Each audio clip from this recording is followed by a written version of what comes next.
This sequence is designed to release tension in your low back. If you go through this practice, kind of promise yourself to really listen to your body and of course specifically to your low back in order to make the decisions on how far or how you act within the postures. You will get enough instructions that will hopefully be very clear. And always my saying is, if it hurts, don't do it. Even if that would mean that you come out of the pose completely, maybe just watch what I'm doing and then retry again, but do not stay in a posture that provides even more pain. Discomfort is fine, but please don't work through any pain. That's not how we do our yoga practice. Since sitting is usually not easy, if you have already tension in your low back, I'm going to start laying down. And please have a few blocks close by since we're going to be using them soon. As advertised, lay on your back with your knees bent. If you also have, if you feel like when you take your head back and your neck is very, very strongly hyperextended, you could put a little blanket underneath your head, but nothing that lifts your head up too much. Yeah, so that you feel like your front of your neck is relaxed and not overstretched. All right, bring your feet into a hip width apart position. Take a block, put the block in this width between your thighs, a little bit below your knees. Good, then press your elbows into the floor so that your chest lifts a little bit. And when you push your elbows into the floor, you can create a little bit of a curve in your lumbar spine. In this position, lift your toes off the ground and press your knees into the block until you feel a little bit of tone in your inner thighs. Just hold that and breathe.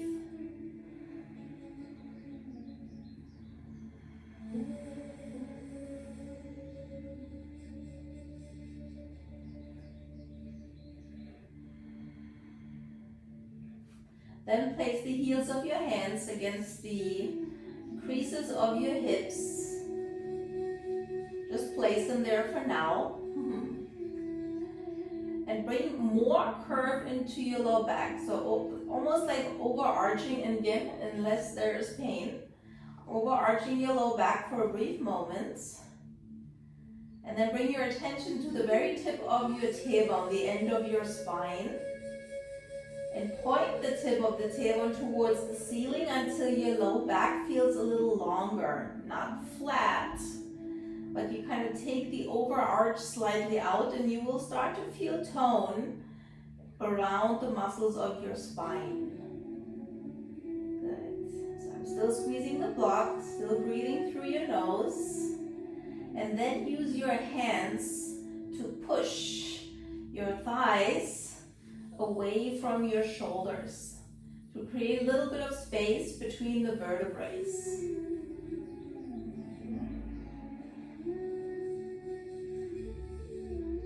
And then release, remove the block for now. Good.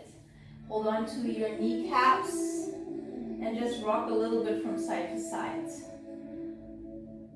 Don't pull the knees all the way to your chest. Please just hold on to the kneecaps, that's enough.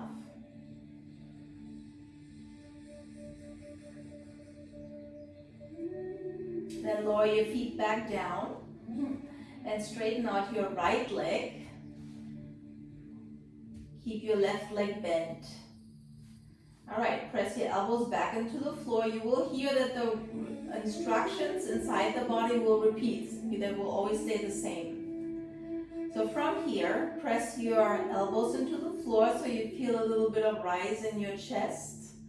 And then visualize something very heavy sitting on the top of your thigh and press the thigh down so that your low back starts to rise. So there's more curve, like we just did. Then, once again, tailbone moves up towards the ceiling. This will tone your low belly and bring a little bit of length and also strength into your low back. Try to keep that as you now pull your left knee towards you, interlace the fingers behind your thigh, and then press your thigh into your hand. Keep the leg bent. On an inhalation, emphasize pressing the right thigh into the floor.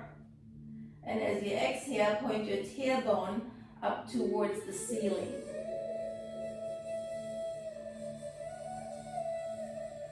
And release. Bend both legs. Place your hands onto your kneecaps. Rock very lightly, not too much. Just very lightly from side to side.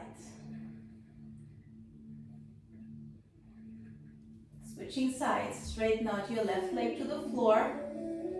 Elbows into the ground. Press your left thigh into the floor until your low back starts to curve more. Point your tailbone towards the ceiling so that your muscles around your spine and your low belly become more toned. Grab the back of your thigh. So you can lift up the foot up a little higher here. And then you push your thigh into your hand. Do not pull it towards you. That's a different pose. Yeah, so here the thigh moves away from your shoulder. Good. And then visualize how this extension through your thigh and through the bottom leg creates more space between your vertebrae. Often low back pain and tension comes from compression or lack of space. So here we create space with strength and the extension.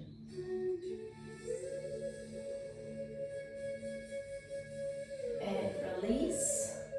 Both feet down to the floor. Pull your kneecaps towards you.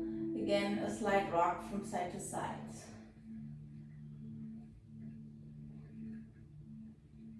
Place your feet onto the floor.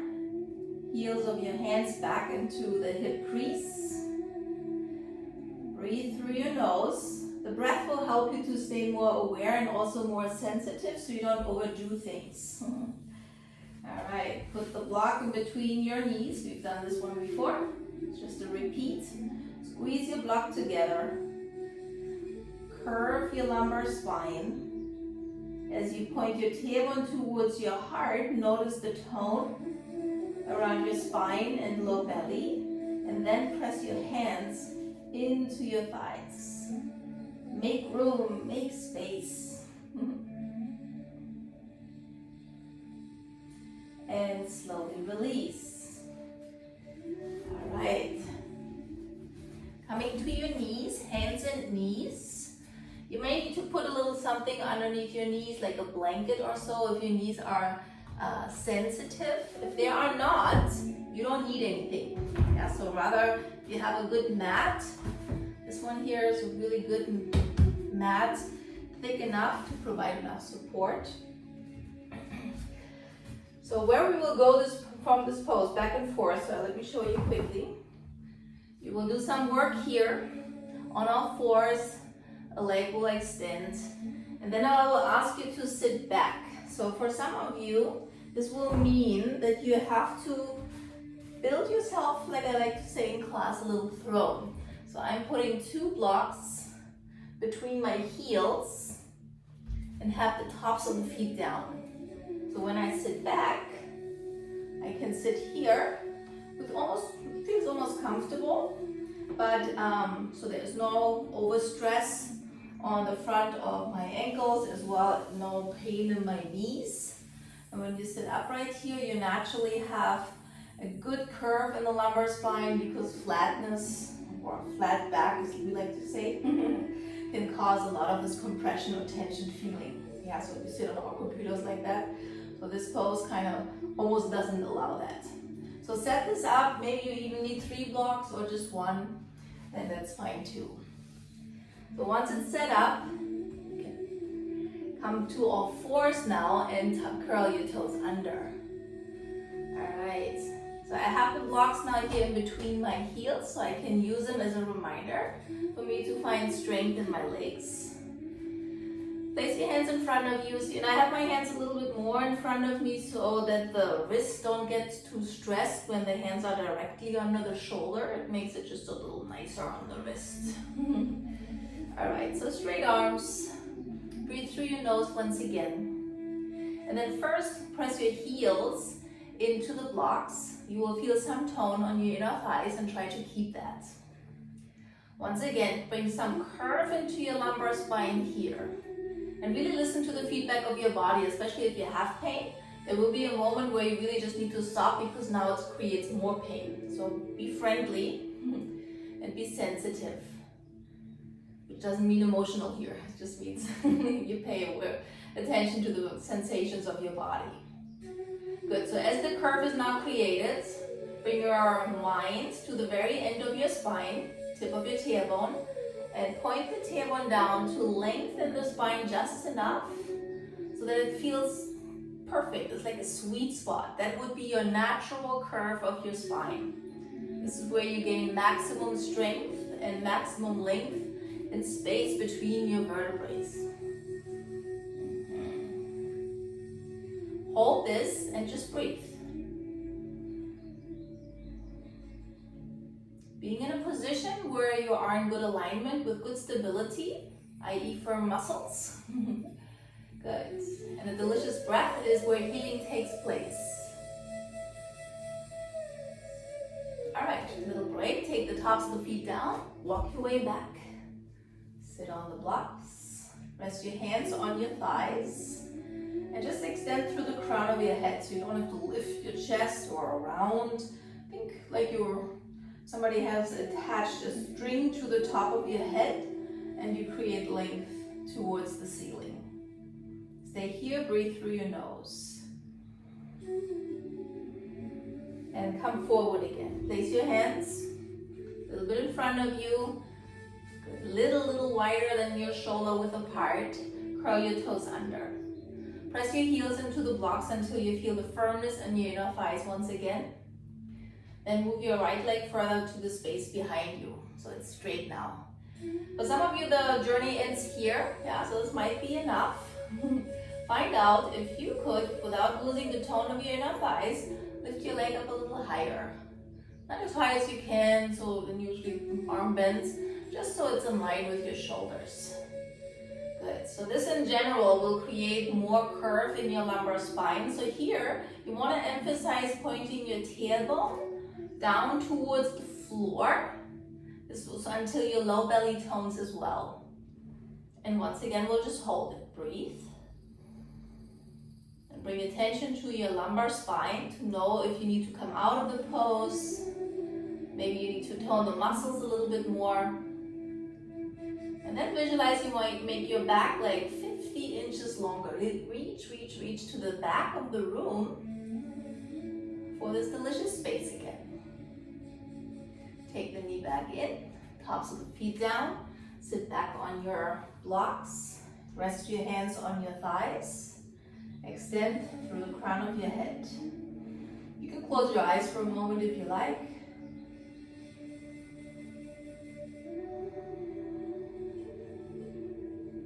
Other side, hands out in front of you. Good. Curl your toes under, press your heels into the blocks. All right, so when you press your heels into the blocks, notice that there is some tone in your legs that's starting to occur, so please keep that. If you now bring more curve into your lumbar spine, point your tailbone down towards the floor so there's stability and length. Then extend the left leg to the back.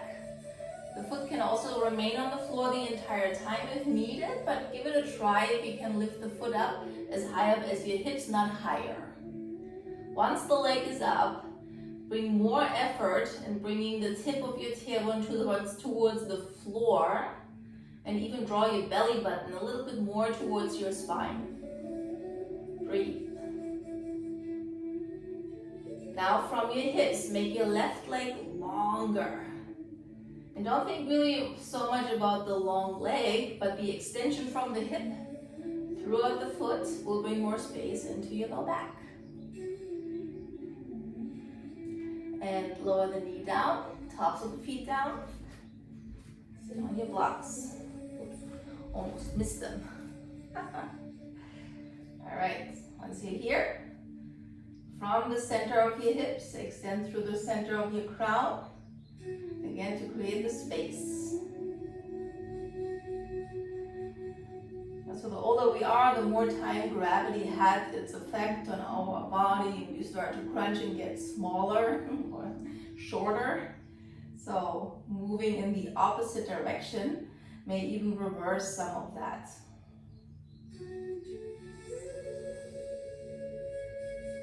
All right, come on up to standing, grab one block.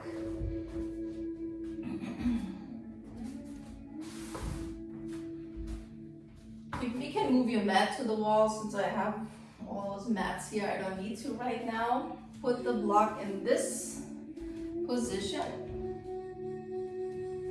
between the wall and your right knee. There you go.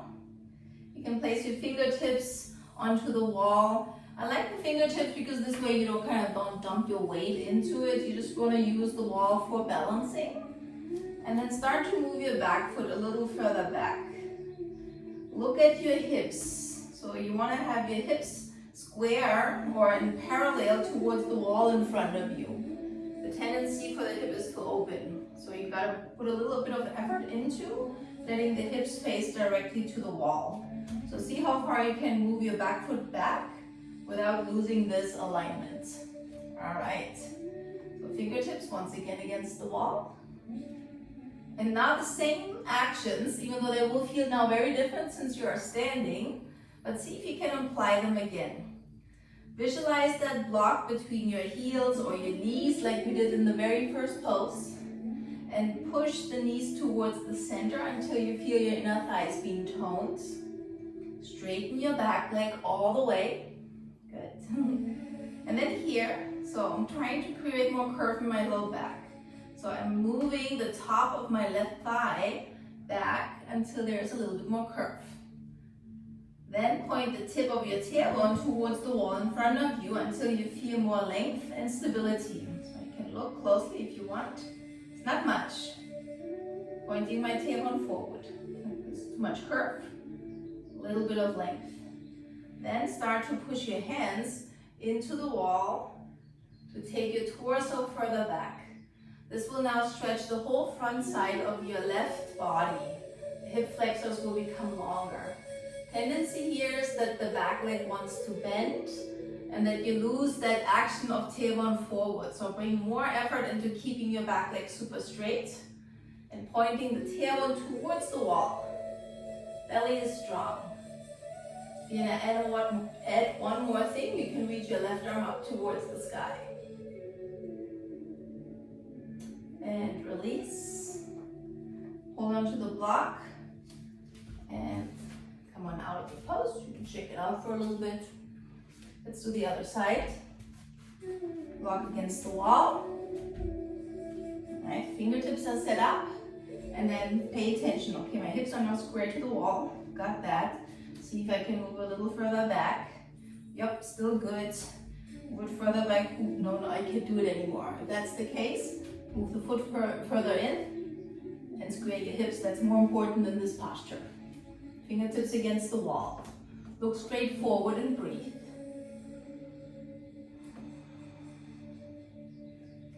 Scissor your knees towards the midline like there's a block in between your legs until you feel your inner thighs being firm. Then move the top of your right thigh back until you feel that there is more curve in your low back.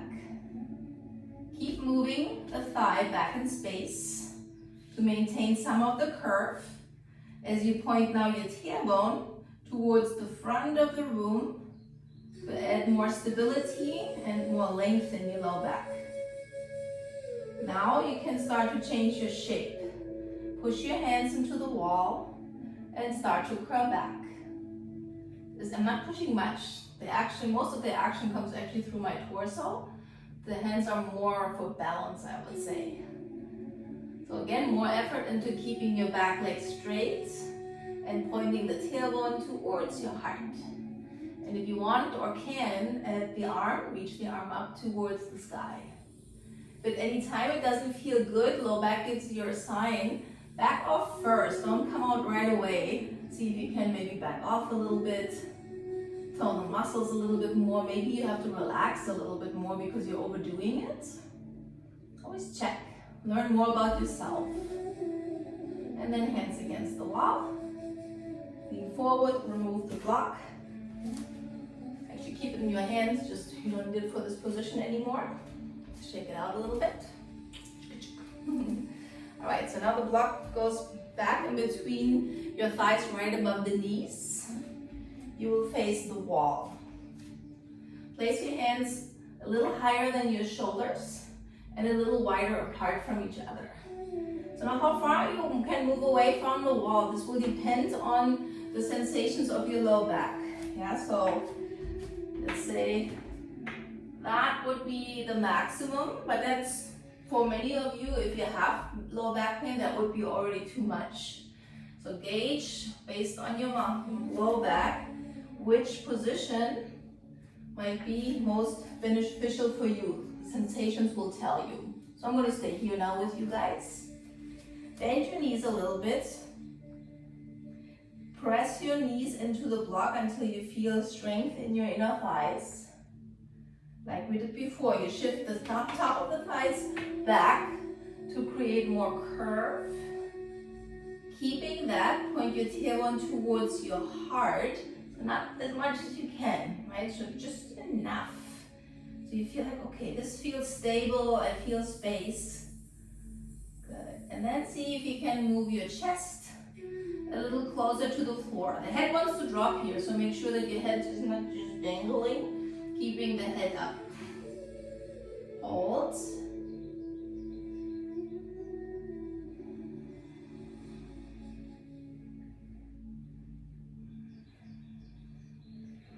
And from here, walk your way back in. Now you can say goodbye to the block. All right. And we'll go back down to the floor.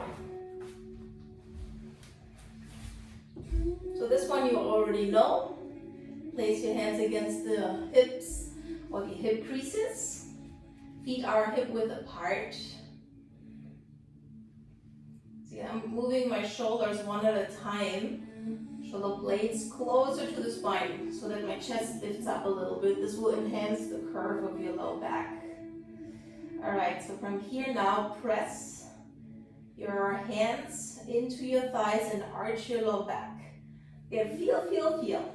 How much curve is beneficial for you? Legs are toned and firm. Now point your tailbone towards the ceiling to balance out the curve, not to completely lose it. Press. And then release. All right. Hold on to your kneecaps.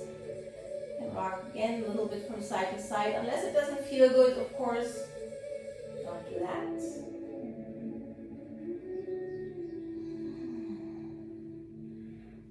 All right, time to rest.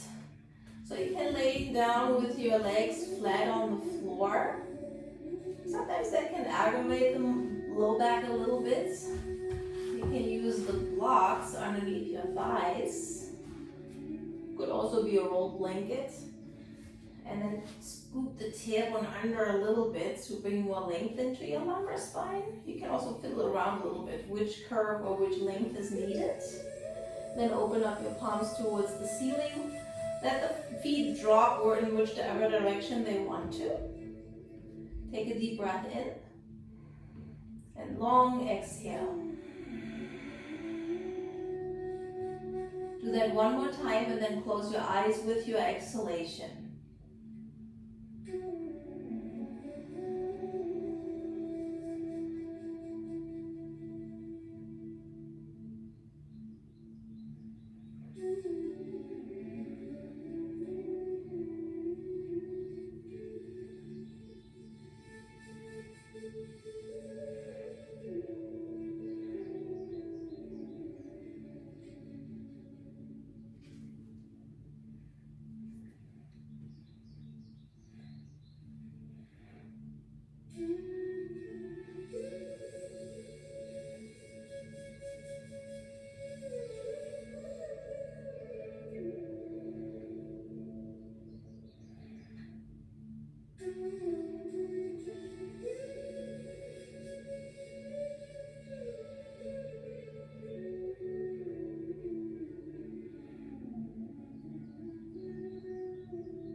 attention back to your breath. Make your inhalation a little longer.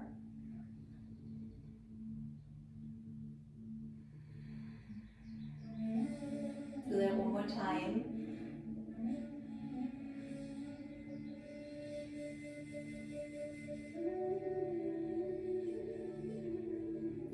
First, begin to move your fingers and toes, just to become more aware of your physical body again.